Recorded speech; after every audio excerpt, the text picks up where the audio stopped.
Премиера, добар ден и благодарам за ова интервју. Ова денеска беше вонреден итен самит на НАТО Алијансата. Дали може прво да споделите кои беа главните одлуки кои што се донесоа денеска? Најпрво ви благодарам за поканата за интервјуто. Денес се одржа вонреден самит на НАТО, на шефови на држави и влади. На него се донесоа повеќе значајни одлуки. Прво е што беше продолжен мандатот на генералниот секретар на НАТО Јен Столтенберг за уште една година, со оглед на тоа дека светот се наоѓа во воена криза практично со нападот на Русија врз Украина. На самитот се одлучи да се продолжи мандатот на генералниот секретар на НАТО за уште една година.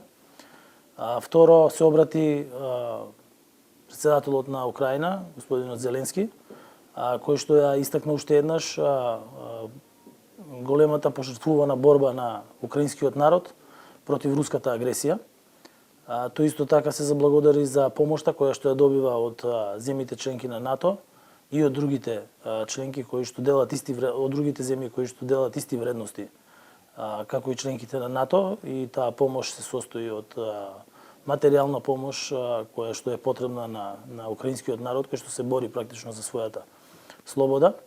Исто така беше донесена согласност да се зајакне источното крило на НАТО со дополнителни воени единици кои што ќе бидат распоредени во земјите кои што се дел од источното крило на НАТО, покрај тоа што во балтичките земји веќе имаше одлука за распределување на единици.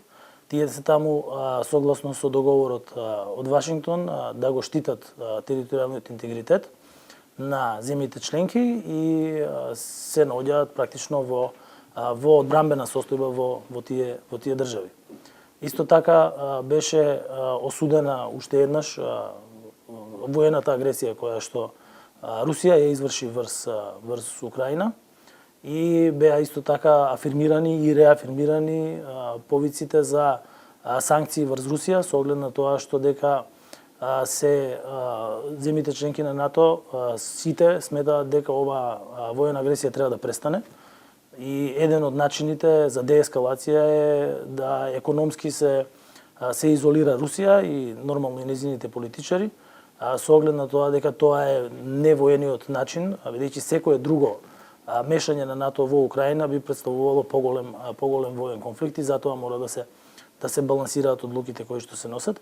Исто така се усогласивме дека треба да се упати апел до Кина да заземе конструктивна улога, односно да влие на воспоставување на мир во светот и на деескалација на судирите во Украина, а не да помага на Руската Федерација во обидите за завземање на Украина, и тоа ќе биде нормално испратено и до Народна република Кина. Во однос на нашите ставови таму, ние веќе имаме усогласена политика со НАТО, како членка на НАТО. Исто така сме дел од мисиите кои што НАТО ги има и од вежбите кои што се спроведуваат. Соединетите американски држави го зајакнаа своето присуство во Европа. Тие веќе имаат трупи со големина од 100.000 војници кои што се наоѓаат на европскиот континент, а исто така и другите држави членки на НАТО веќе имаат распоредено позначени сили како од сите родови практично на војската.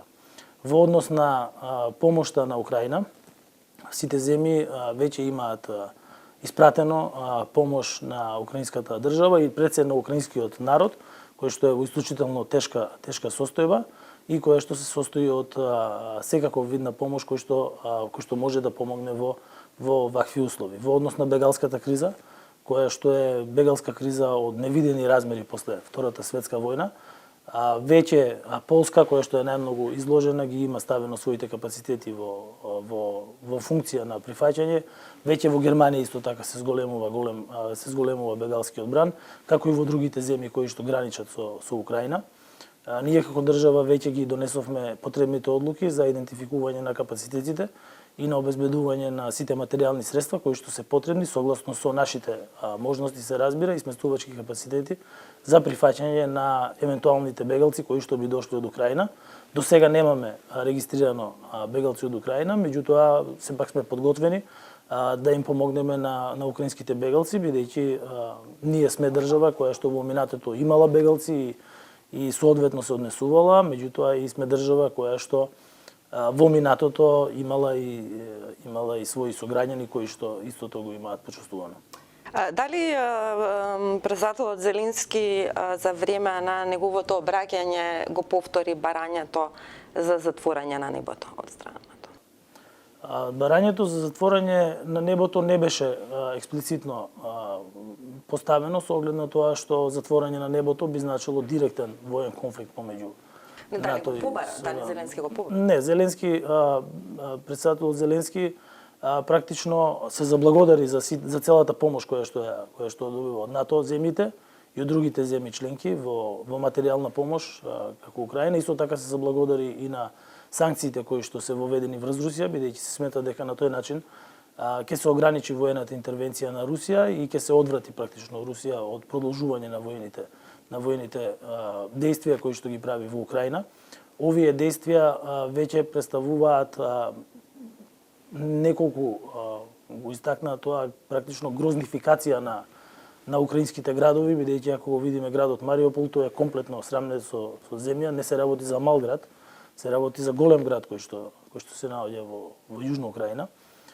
Истото се случува и со другите градови во кои што има руски воени действија и тоа е нешто што мора веднаш да престане, бидејќи на таков начин ние имаме воен судир кој што е на две неравноправни спротивставени страни, каде што една голема воена сила изврши агресија врз земја која што има право на својот територијален интегритет и суверенитет како и секоја друга земја според меѓународното право. Меѓутоа јасно е тоа дека се неравноправни, но Зеленски постојано бара: затворете го небото, пратете ни барем 1% од вашите капацитети, интервенирајте на терен. Зошто НАТО, ако е НАТО и сите нејзини земји членки свесни дека ова е неравноправен конфликт и дека Русија ги гази украинците, зошто не може НАТО да ја донесе таа одлука да го затвори небото и да го обезбеди тоа затворено небо? Јас веќе ви кажав дека затворање на небото над Украина би значило воен конфликт помеѓу НАТО и Русија. И тоа би прераснало во војна од невидени размери.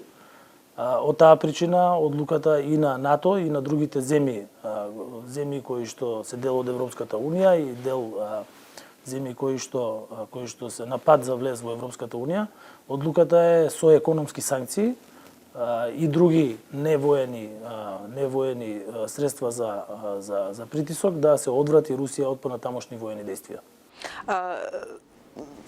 Ако ги слушаме, например, источноевропските земји, Естонија, например, Полска, не ја исклучуваат во иднина во даден момент да дојде на маса, на дневен ред затворањето на небото. Тоа го кажа естонскиот министер пред неколку недели. Дали мислите дека може да се променат работите? Спомна денеска генералниот секретар на пресконференцијата дека ако дојде до хемиски напад или не дај Боже нуклеарен, нешто би можело да се смени. Дали тоа нешто што би можело да се смени би значило интервенција директна на НАТО и судир НАТО-Русија? Значи во однос на заштитата од биолошки напад евентуален, исто така се разговараше и веќе на самитот, на редовниот самит во Мадрид, ќе се операционализираат детали за тоа на кој начин да им се помогне на Украина во справување со евентуални такви напади. Исто така се разговараше и за заштита од сајбер напади на земји кои што се во опкружување на Русија и на другите земји кои што се наоѓаат на Западен Балкан. А исто така се разговараше и за зацврстување на капацитетите за одбрана и одвраќање и на земји кои што сакаат да бидат дел од НАТО, како на пример што е Грузија, со цел да можат да ги зајакнат своите капацитети за воиднина. Во однос на балтичките земји, тие се дел од НАТО и дека и нивната одбрана ја гарантираат сите земји членки на НАТО, како што тоа важи за било која земја членка на НАТО каде и да таа географски се наоѓа во светот. Но повторно да се вратам бидејќи не ми одговоривте на прашањето, Столтенберг рече доколку дојде до биолошки или хемиски напад, тоа може да ги контаминира соседните земји, но не рече, не одговори, не отиде до крај на неговото размислување и не одговори на прашањето дали хемиски или биолошки напад би можело да го внесе НАТО директно во овој конфликт против Русија.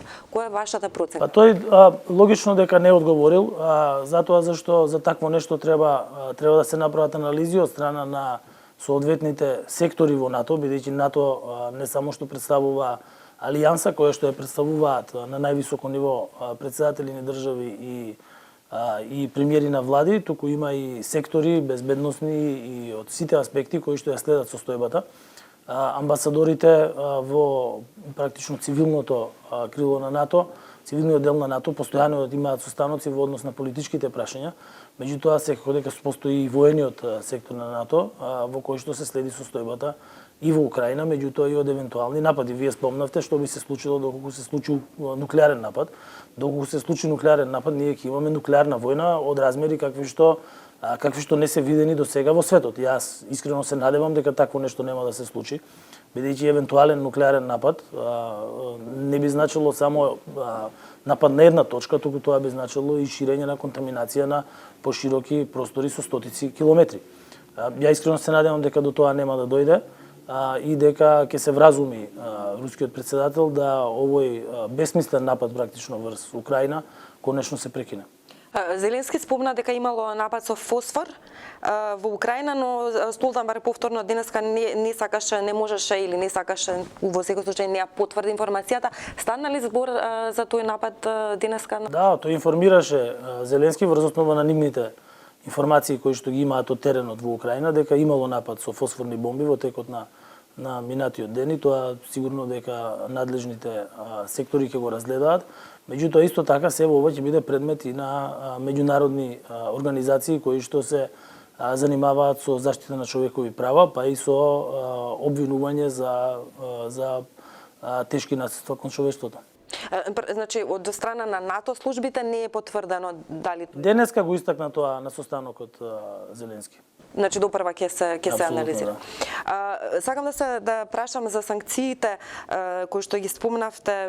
Велите дека се надевате дека со економски санкции ќе се вразуми рускиот претседател, но што е тоа што ви дава доверба дека би можел тој да се вразуми со економски санкции? Ако гледаме на пример Иран или Куба, низ историјата ниеден режим не се сменил со економски санкции. Зошто би се сменил режимот или би се вразумил Путин со економски санкции? Што е тоа што ви дава надеж? Гледате што тоа е најелементарното нешто кое што може да го преземат цивилизирани земји, во кои што се негува демократијата, бидејќи овде станува и борба не само помеѓу не се работи само за напад на Русија врз Украина, туку се работи за напад на еден автократски режим врз една демократска држава. Овде се работи и за злоупотреба на прекумерна сила врз недолжно население, бидејќи гледаме дека се напаѓаат и школи, и училишта и секаков вид на објекти во Украина. Мерките кои што се преземаат, економски мерки кои што се преземаат против Русија се навистина големи. И тоа не само од областа на забрана за тргување и водење на бизнис на поединци кои што учествуваат во овој воен напад, туку и замрзнување на резервите, на државните резерви, на девизните резерви практично на Русија и други трговски бариери кои што се поставуваат. Тоа во секој случај негативно влие врз руската економија. Постојат веќе одредени анализи кои што се прават во ОЕСД и кои што кажуваат дека некаде 10% е веќе намалена економијата на Русија, што практично би значило дека тие доаѓаат на ниво од загубен раст од 15 последни години.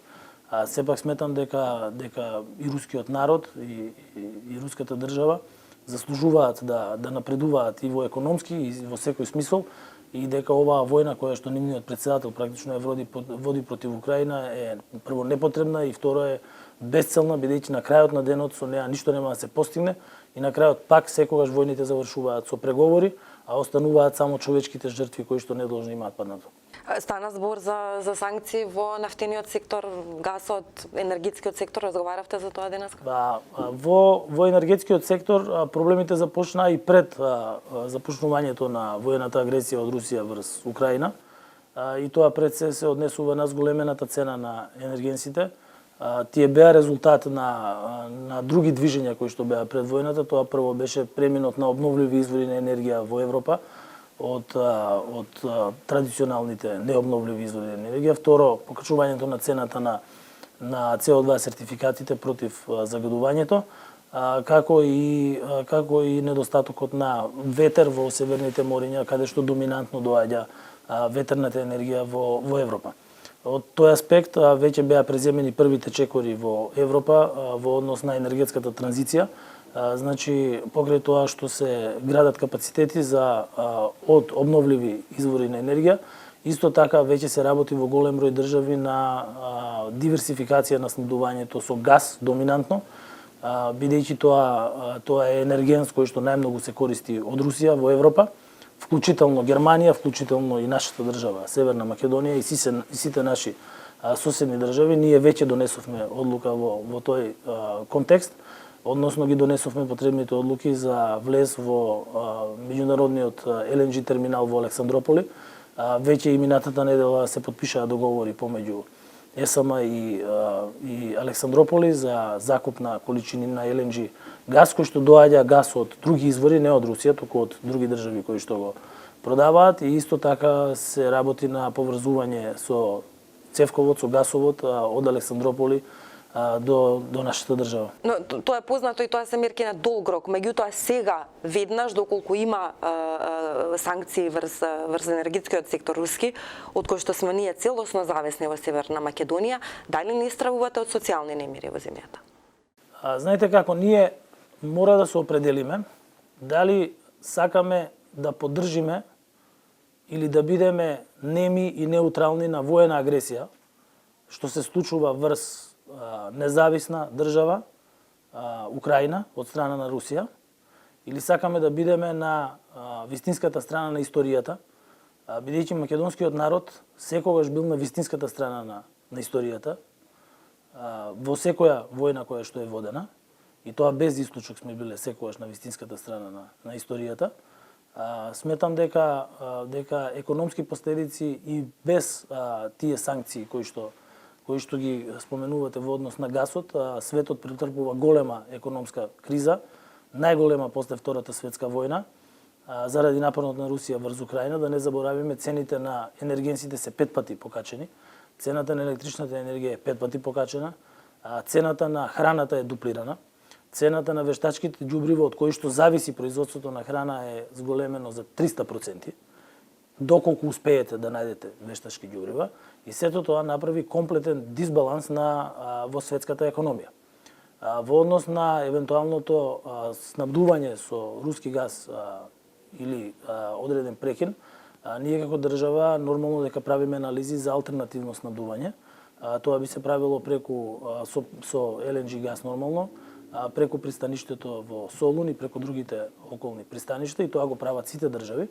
Бидејќи да не заборавиме дека овој напад на Русија врз Украина имаше уште една цел, а тоа е Руската Федерација сметаше дека со еден ваков напад, прво дека тоа ќе заврши за 2 дена, како што се зборуваше, очигледно не заврши за 2 дена, бидејќи украинците ја сакаат својата слобода, си ја сакаат својата држава, тоа е број 1. И втора работа на која што се сметаше е неединството на Алијансата и на Европа. Меѓутоа се покажа дека Европа и Алијансата не биле никогаш поединствени од тоа што се денес. И сите заедно работат на развивање на стратегии и за меѓусебна помош во овие исклучително тешки услови во Европа. Јас денес имав и неколку билатерални средби на маргините на самитот со германскиот канцелар, со претседателот и со премиерот на Бугарија, со претседателот на Хрватска и со други претседатели и премиери, каде што главна дискусија беше меѓусебната помош и соработка во вакви услови во светската економија, кои што се предизвикани од воената агресија на Русија врз Украина. Но слушнавме денеска е Столтенберг побара исто така да се забрза, да се зголеми или забрза инвестициите во одбраната. Дали планирате да го зголемите над тие 2% или да ги постигнете тие 2% побрзо од 2024? Значи денес јас ги информирав на самитот земјите членки дека ние до 2024 година ќе го постигнеме 2% да биде издвојувањето за воениот буџет, што значи дека нема да одиме над таа рамка. И не порано од 2024 година. Ве прашувам затоа што се собираат 2 години ковид, зголемување на цените на енергенсите, зголемување на цените на храната, зголемување на буџетот на одбраната, додека Македонија е сепак една мала и сиромашна земја, колку и да е солидарен народот со украинскиот народ, тоа ќе го почувствува на сопствената кожа и тоа може да се сврти против вас и како премиер и како влада. Како ќе се справите со тоа? Затоа и ние се одлучивме да се држиме до основното сценарио и до она што е обврска како членка на НАТО, а тоа е 2% до 2024 година. И од нас не беше побарано да издвоиме повеќе или да издвоиме порано, бидејќи земјите членки помеѓу себе имаат разбирање за економските капацитети на секоја држава и нормално дека во рамките на нашите економски капацитети тоа што веќе го имаме планирано така и е реализирано. Во однос на другите предизвици кои што ги имаме, ние уште пред креирањето на буџетот во 2021 година за 2022 година предвидовме дека енергетската криза веќе беше почната и тогаш го намаливме и ДДВ-то за граѓаните за електрична енергија уште на крајот на првата половина на 2021 година, а додека за 2022 година определивме средства во буџетот, во резервите, за да може да ја одржуваме ликвидноста на енергетскиот сектор. При тоа 80% од сметките за електрична енергија на граѓаните се субвенционираат преку буџетот. Истото се однесува и на сметките за парно грејење во Скопје.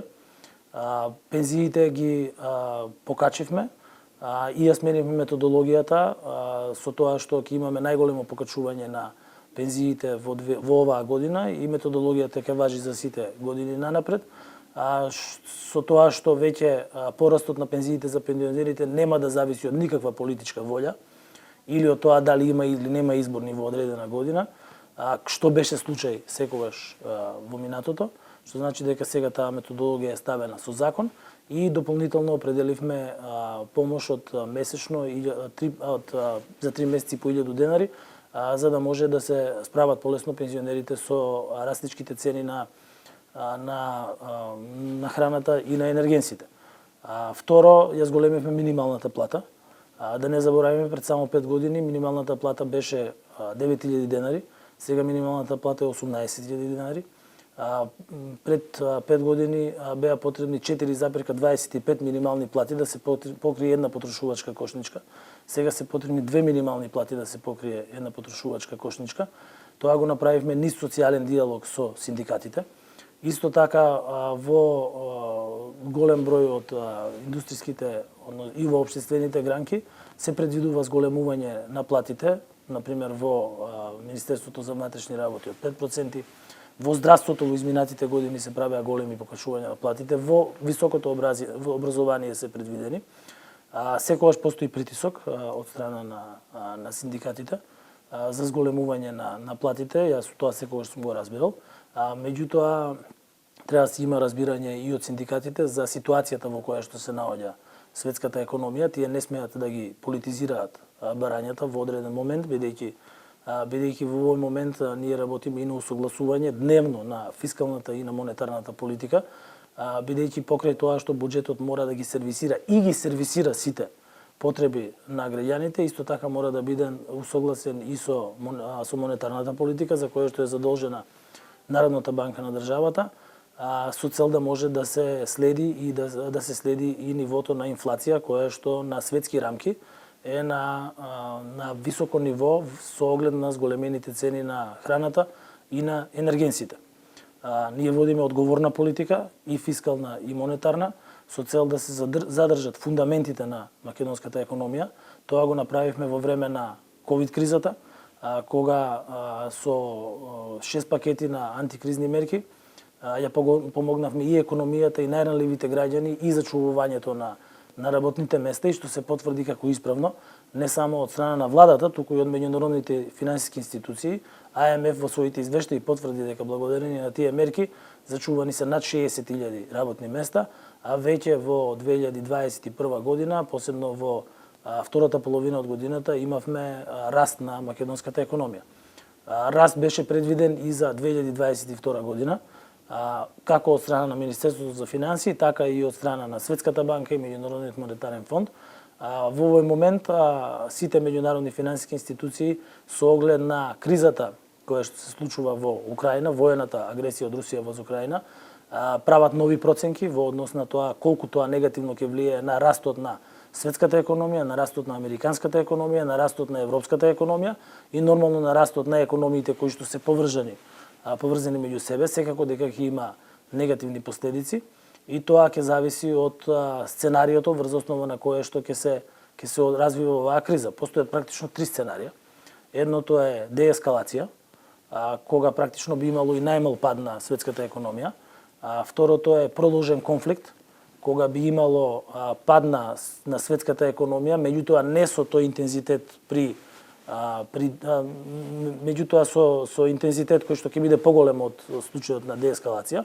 И најлошото сценарио е доколку ескалира се ова уште повеќе во Украина, тогаш би имало и негативни стапки на раст на светската економија. Значи, ова сега го прават сите во моментов во светот и се спремаат и антикризни мерки и ги адаптираат своите политики, како федералните резерви на Соединетите американски држави, така Централната европска банка и другите банки. Ние како одговор на кризата направивме веќе пакет на антикризни мерки. 26 мерки антикризни беа донесени, кои што се со вредност од 400 милиони евра и кои што значат намалување на ДДВ-то и на акцизата кај горивата и намалување на ДДВ-то кај електричната енергија, односно продолжување на важењето на веќе донесеното намалување, издвојување на финансиски средства за најранливите категории на граѓани, за 35.000 граѓани, 3 месеци по 1.000 денари, носење на пакет мерки преку Развојната банка за одржување на ликвидноста на компаниите, бидејќи тоа е исклучително потребно во рамки на ваква криза, и на дневно ограничување на маржите на прехранбените производи во малопродажбата и во големопродажбата, заекнување на контролите во однос на злоупотреба на пазарна позиција од страна на одледени продавачи, бидејќи државата треба да биде тука за сите граѓани кога е најтешко и не смее да дозволи никој да ја злоупотреби својата пазарна положба во вакви тешки услови, кога може да се јавуваат шпекулации на пазарот, и нормално постојано на дневно ниво надлежните министерства ги следат движењата како на светските берзи, така и на регионалните. Премиере, покрај сите овие мерки, колку и да се бројни и колку и да се ефикасни или не, останува дека оваа криза се чувствува во секојдневието на луѓето. Северна Македонија се усогласува со сите санкции на Европската унија за возврат. Не добива, да не збориме за фактот дека уште не го добила ни датум, туку не добива ни компензации финансиски и економски. Дали ќе барате, дали ќе инсистирате да добиеме компензации на исто како што и земјите членки ги добиваат, бидејќи слушнавме дека Европската унија ни рече не, нема компензации. Дали ова може да се смени? Прво, кога се работи за светска криза, не може да зборуваме за компензација една земја или една асоциација на земји како што Европска унија да компензира други земји, бидејќи, да бидеме искрени, сите се изложени на светската криза. Ама бара да се усогласиме со нивните. Ако ги погледнеме цените на енергенсите и тука во Брисел кај што се наоѓаме, тие се многу повеќе покачени отколку во Северна Македонија. Истото важи и за Германија, истото важи и за другите земји. Цените на храната исто така се покачени и тука, бидејќи се работи за светски цени на храната. Во однос на помошта и нашата економска соработка со Европската унија, ние не можеме да кажеме дека немаме помош од Европската унија. Прво да не заборавиме дека ние сме веќе корисници на трет пакет на ИПА фондови, кои што се со милионски износи во евра и со кои што се поддржуваат инфраструктурни проекти во нашата држава. Второ, во време на најголемата ковид криза на нас ни беше достапна макрофинансиска помош од страна на Европската унија во износ од 120 милиони евра, која што ни помогна во тоа време и ни се на располагање кредитни линии како од Европската банка за обнова и развој, Европската инвестициона банка, Европската централна банка за справување со економските предизвици. Така да ние не можеме да кажеме дека немаме економски бенефити од нашиот договор за асоциација и Ама тоа се мерки од пред оваа војна, од пред оваа криза, дали за ковид, дали и па фондовите, тоа е и претходот на оваа криза. Меѓутоа еве Европската унија разговара за заедничко купување на електрична енергија, на пример. Дали може Западниот Балкан да се вклучи во таков договор, доколку се дојде до таков договор? Не? Значи прво ние имаме на дневно ниво контакти со релевантните секретаријати и сектори во Европската унија и тоа пред се однесува на финансиската помош, бидејќи Министерството за финансии е во постојана комуникација и со Европската инвестициона банка и со Европската централна банка. Детали не можам да ви открием, бидејќи се работи навистина за разговори на техничко ниво во однос на финансирањето на надворешниот долг што го имаме, бидејќи постојат секогаш повеќе опции за финансирање на задолжувањето и прва опција секако на нас ние разговори со Европската унија каде што имаме нормално пристап на дневно ниво за разговори. Во однос на снабдувањето со електрична енергија се разговара за да кажеме заедничко купување на електрична енергија и за сите тие стратегии кои што ги развива Европската унија ние сме информирани уште во времето при нивното правење и веќе ги имаме тие стратегии. Така да ако погледнеме и проектот во Александрополи, таму учествуваат Република Грција, која што е дел од Европската унија, Република Бугарија, која што е дел од Европската унија и ние кои што сме на пат за влез во Европската унија. Дали ќе го добиеме датумот до јуни премиера? Јас никогаш не сум се вржувал со датуми и од почетокот на мојот мандат како председател на владата не се вржував со датуми, туку со реални проекти и со реални разговори кои што треба да се водат прво со Европската унија и со Република Бугарија, бидејќи таму имаме дополнителен предизвик со оглед на тоа што минатата бугарска влада стави вето на отпочнувањето на првата меѓувладина конференција, одржувањето на првата меѓувладина конференција за нашата држава. Ние отворивме нов процес на разговори со Бугарија, кои што се на теми кои што гледаат кон иднината, од областа на економијата, инфраструктурата, образованието, науката, културата и европските интеграции. Паралелно со тоа се водат и нормално разговори помеѓу Министерството за надворешни работи за решавање на отворените политички прашања.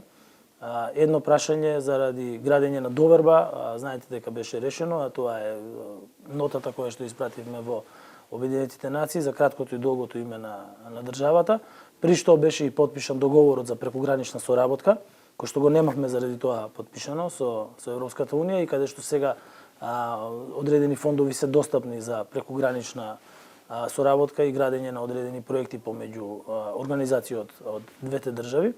На 4+1 отворени прашања се работи од страна на Министерството за надворешни работи на Северна Македонија и на Бугарија, се разменуваат идеи.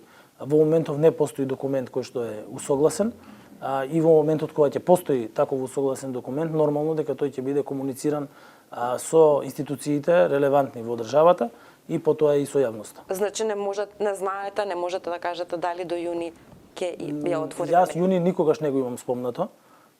И ви кажав дека не се вржувам за датуми, бидејќи сепак треба да имаме решение кое што ќе се заснова прво на европските вредности, второ кое што ќе биде до кое што ќе се дојде низ комуникација која што е заснована на принцип на меѓусебна почит, прво помеѓу политичарите, второ помеѓу институциите во двете држави и трето на зачувување на достоинството на граѓаните на двете држави.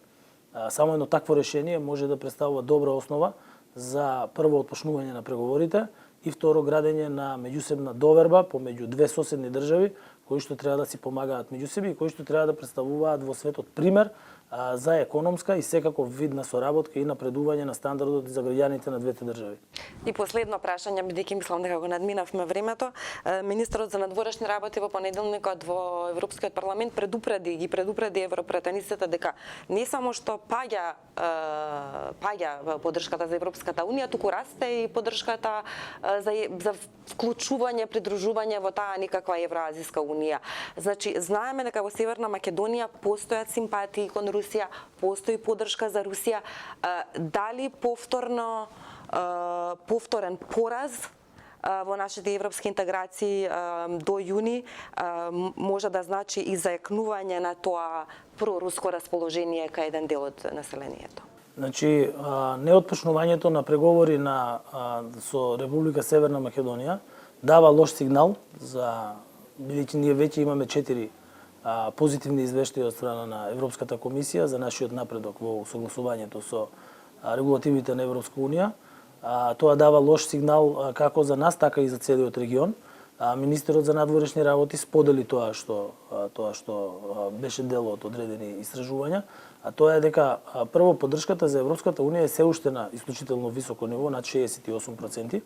Меѓутоа неисполнувањето на одржување на првата меѓувладина конференција го зголемува скептицизмот кај одредени групи, што е нормално во еден таков и не е добро во еден таков долг процес. Исто така постојат трети држави кои што не сакаат да ја видат Република Северна Македонија како дел од Европската унија и кои што финансираат различни групи во државата, па и политички партии, бидејќи ние имаме политички партии со антиевропска и НАТО определба, кои што се класично популистички во државата, кои што никогаш не предложиле една остварлива мерка, меѓутоа кои што се подхранети од едни такви центри надвор од државата и кои што со едно такво финансирање успеваат да креираат одредено јавно мислење кое што е спротивно на стратешките определби на доминантниот дел од населението во државата и кое што е спротивно на определбите на сите владини партнери во државата, а тоа е полноправно членство во Европа.